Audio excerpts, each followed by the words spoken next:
चलिए दोस्तों, आज की इस वीडियो में फिर आपका स्वागत है। हम आपके लिए लेकर आए हैं प्रकृत संख्या। आज प्रकृत संख्या के बारे में पूरे डिटेल से जानेंगे। पिछले वीडियो में हम पूर्ण संख्या के बारे में बता चुके हैं, तो आज की इस वीडियो में प्रकृत संख्या के बारे में पूरे डिटेल से अच्छी तरह से जानेंगे और समझेंगे। तो चलिए आपको लेकर चलते हैं प्रकृत संख्या की ओर। तो आइए अब हम जानते हैं प्रकृत संख्या का मतलब क्या होता है। ठीक है, हेडिंग में दिया है प्रकृत संख्या का मतलब क्या होता है। तो प्रकृत संख्याएं वे संख्याएं होती है जो 1 से शुरू होती है और अनंत पर समाप्त होती है। ठीक है, जो 1 से शुरू हो जाता है और अनंत तक जाता है, अनंत पर जाके समाप्त होता है। ठीक है, तो अनंत तक जाके समाप्त होता है, मतलब कहने का मतलब है जो 1 से शुरू हुआ अनंत पर जाके समाप्त हो, जिसका कोई अंत नहीं है, उसे अनंत कहते हैं। इन्फिनिटिव इसको संकेत में इन्फिनिटिव दर्शाया जाता है। ठीक है, तो आप लोग इसके बारे में आप जान गए ना कि प्रकृत संख्या वे संख्याएं होती है जो 1 से शुरू होती है और अनंत पर जाके समाप्त होती है। ठीक है, तो आगे फिर अब हम चलेंगे, इसके दूसरे शब्दों में हम जानेंगे प्रकृत संख्या के बारे में। तो दूसरे शब्द में चलिए अब हम जानते हैं। आगे आपके स्क्रीन पर दूसरे शब्दों में प्रकृत संख्याएं गिनती की संख्याएं हैं। क्या है? प्रकृत संख्याएं गिनती की संख्या है और उनमें जीरो या कोई ऋणात्मक या भिन्नात्मक संख्याएं शामिल नहीं होती है। ठीक है, उसमें जीरो या कोई ऋणात्मक या भिन्नात्मक संख्याएं शामिल नहीं होती है। उदाहरण के लिए आप देख लीजिए 1, 6 ऐसे करके डॉट डॉट ऐसे देखिए 345 दिया गया है इत्यादि, जैसे 1, 6, 89, 79 कुछ भी हो सकता है इसमें। आप देखिए 1, 2, 3, 4, 5, 6, 7, 8 ऐसे भी हो सकता है इत्यादि। तो प्रकृत संख्याओं के कुछ उदाहरण हैं ये, जो आप देख सकते हैं स्क्रीन पर, आपकी स्क्रीन पर है। इसको किसी भी मतलब जीरो छोड़ करके 1, 2, 3, 4, 5, 6, 7 कुछ भी दर्शा सकते हैं अनंत तक। ठीक है, आगे चलते हैं। संख्या प्रणाली में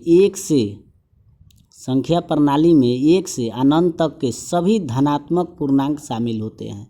ठीक है, इसमें संख्या प्रणाली में 1 से लेकर के अनंत तक धनात्मक पूर्णांक शामिल होते हैं, जिन्हें प्रकृत संख्याओं के रूप में जाना जाता है। ठीक है, प्रकृत संख्याओं के रूप में जाना जाता है। जैसे आप लोग जैसे देखिए, जैसे में लिखा है संख्या प्रणाली में बताया गया है, जैसे आप लोग स्क्रीन पर देख सकते हैं 1, 2, 3, 4, 5, 6 डॉट डॉट ऐसे अनंत तक ये जाएगा।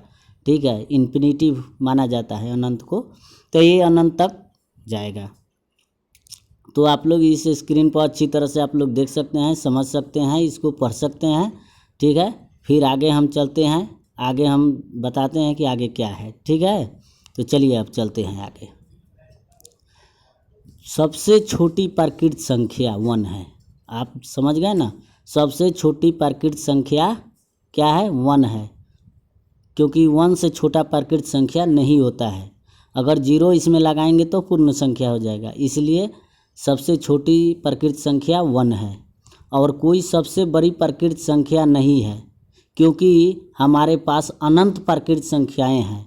ठीक है, जिसका कोई अंत नहीं है। हमारे पास इतने अनंत प्रकृत संख्या है जिसका कोई अंत नहीं है, उसे अनंत कहते हैं।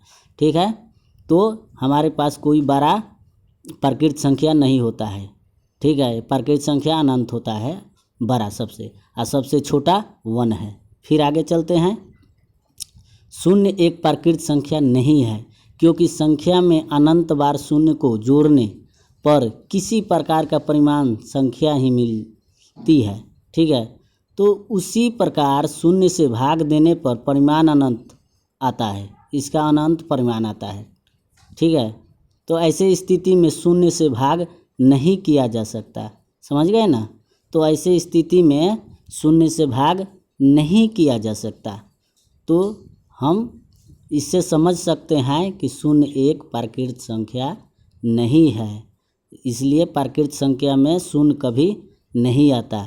इसीलिए प्रकृत संख्या केवल 1 से स्टार्ट होता है और अनंत तक जाता है, तो उसे प्रकृत संख्या कहते हैं। ठीक है, चलिए।